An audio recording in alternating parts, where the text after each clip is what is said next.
With less than a year before the next provincial election, the political map is in flux.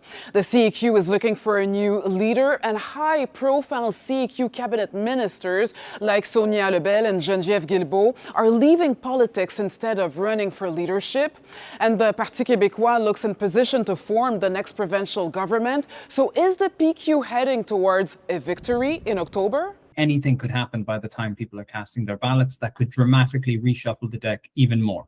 But certainly, as things stand, the PQ are in a strong position. The political scene is moving a lot of moving parts. So it's really hard to predict with certainty who is going to win. A piece published by Radio-Canada host Alec Castonguay shows how a series of decisions in 2023 impacted the CEQ's fate. Among them, the back and forth regarding the third link in Quebec City, the controversial raise of M&A's salaries, and the government's decision to spend public money to bring the Los Angeles Kings to Quebec City for preseason games, following an economic update where Finance Minister Éric Girard said the projected deficit would be higher than expected.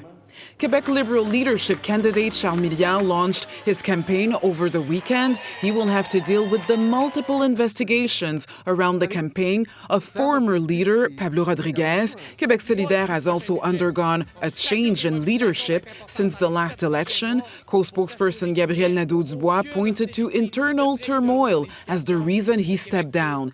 Éric Duhaim's Conservatives are gaining momentum according to polls, but they don't have a seat at the National Assembly. Is there a Mark Carney-type candidate that can change the other party's fortune? What about current Quebec Liberal frontrunner Charles Milliard? Now, does he have that Carney-esque level CV? No, very few people do.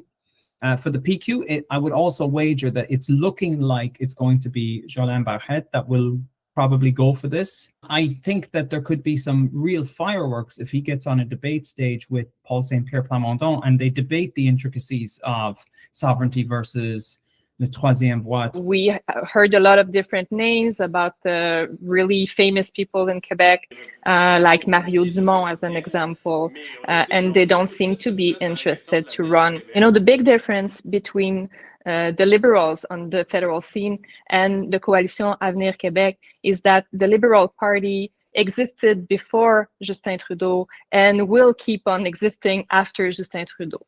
For the Coalition Avenir Québec, this is a very tricky moment right now because Mr. Legault is the founder. Donald Gill says the opposition party's pitch could be that they are in a better position to collaborate with the federal government in a constructive way in a time of global instability.